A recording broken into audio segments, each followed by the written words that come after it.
Stephanie. Hey, Miss Allen. How y'all doing? How y'all doing? Ooh. Happy Wednesday.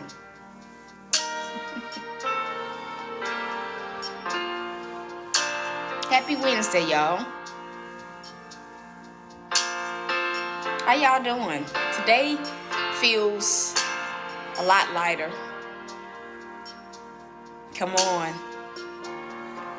Feels a lot lighter. Today is going to be a good day. Some of y'all need to decree and declare that out of your mouth. Today will be a good day. Today will be a day where what you need finds you. Yes, it will. It will be a day where your miracle locates you. It'll be a day of progress. It'll be a day of movement. It'll be a day of joy. It'll be a day of peace. It'll be a productive day, says God. Productive. Productive. Productive. Productive.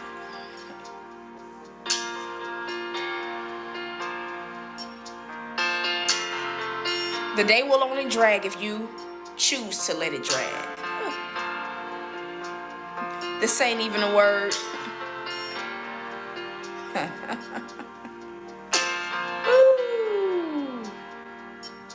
It'll only be a rough day if you make it a rough day.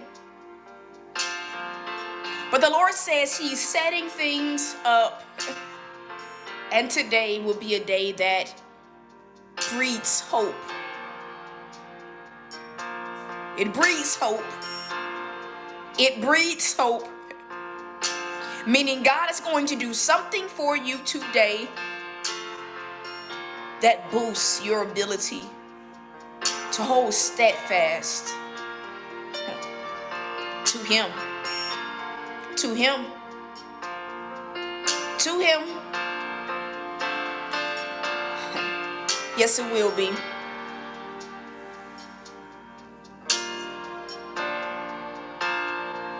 Can somebody tell Mrs. Garcia she needs to be here?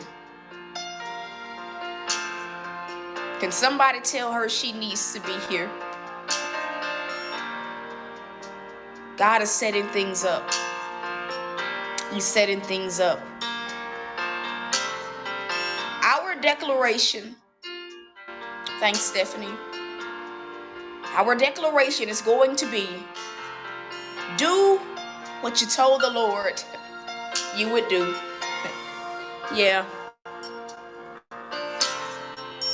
Do what you told Him you were going to do. Shake Him. Do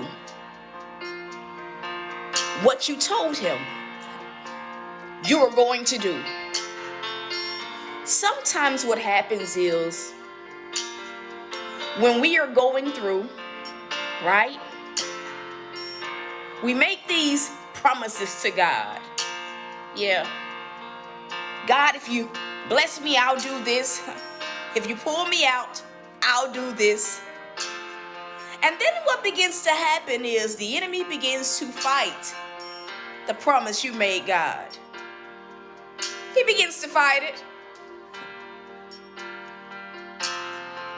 Where the money comes, the marriage is restored, the prodigal comes home. And now you're tempted not to keep your word to God. But the Lord said He deserves the same faithfulness that He gives us. He deserves the same faithfulness that He gives us. I'll say that again. He deserves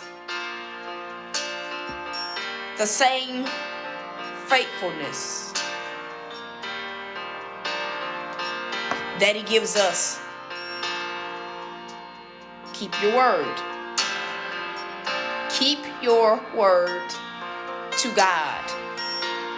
It's your lifeline. It's your lifeline. It's your lifeline. You know, in the hood, I grew up in the hood. You would always hear people saying, my word is bond. My word is bond. It was a saying that meant, I'm going to do what I say. I'm going to do what I say.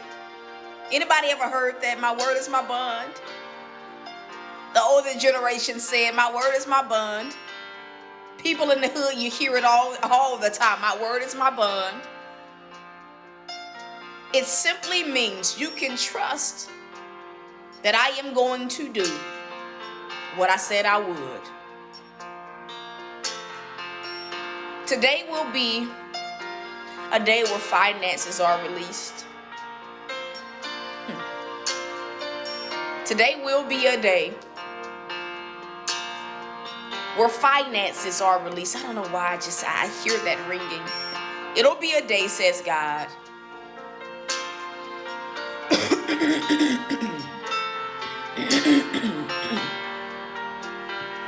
Of finances being released. Excuse me. And the Lord says, do what you told me you were going to do. Don't think that God won't test you. Do what you told me you were going to do. Not just with money. Do what you told me you were going to do with that business if I gave you what you needed. Do what you told me you were going to do in that marriage once I restored it. Do what you told me you were going to do if I were to bless you with the job. Do what you told me you would do. But the Lord says many of my children, they receive the blessing and then they curse the blessing. They receive the money and then they don't want to sow. They don't want to pour into my kingdom. They use it all on them. He says there are moments where, oh, this is for somebody. My child asked me to restore the marriage and I restored. And then they reject it. They reject the restoration. They reject it. But they've spent all this time praying, fasting, sowing. But they reject it. Do what you told God you were going to do. And I know that sometimes when God answers a prayer, because I've been there, sometimes when he answers a prayer, our first thought is rejected. It don't look like what I thought, God. This is too much. I don't know how to handle it. But make sure you aren't cursing your promise. Make sure that you are not cursing your promise. Make sure.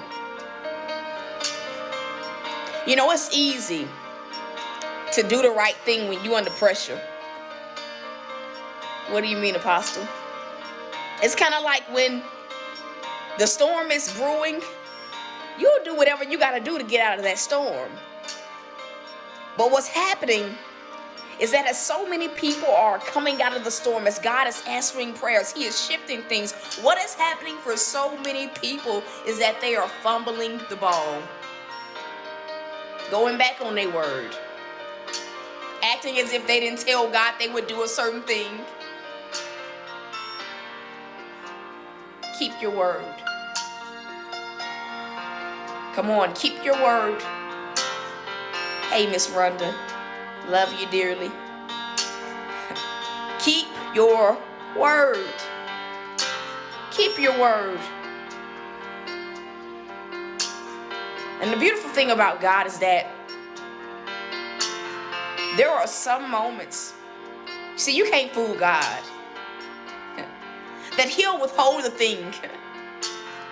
He'll withhold it until your heart is right.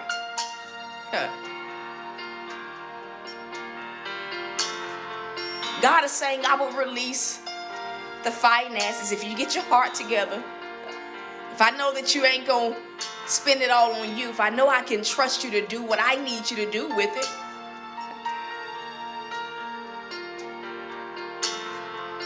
I can only restore the marriage that you receive. Woo. I can only prosper the business, come on, if you're receptive. The Lord says, do what he told you. What you told him you would do. Keep your word. Keep your word.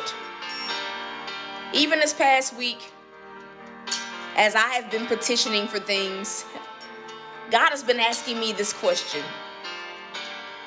What are you going to do with what I give you? And in fact, there are some times when I pray and I say, God, if you give me the finances, I'll do this thing that you told me to do. I won't spend it how I feel I need to spend it. I'll do what you need me to do. Last week, God had been giving me my assignment, right? And one of the things that he had told me was candles. I want you to start making candles, right? So finances were stretched. And I told God, I said, Lord, if you give me the finances, I won't do what I feel I need to do, but I'll go buy that candle making kit. I'll buy the scents, Lord.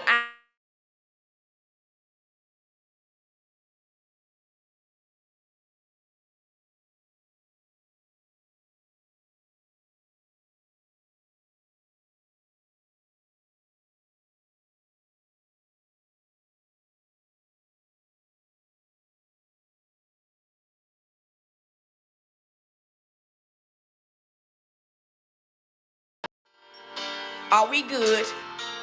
Are we good? The devil don't want somebody to hear this. Are we good now?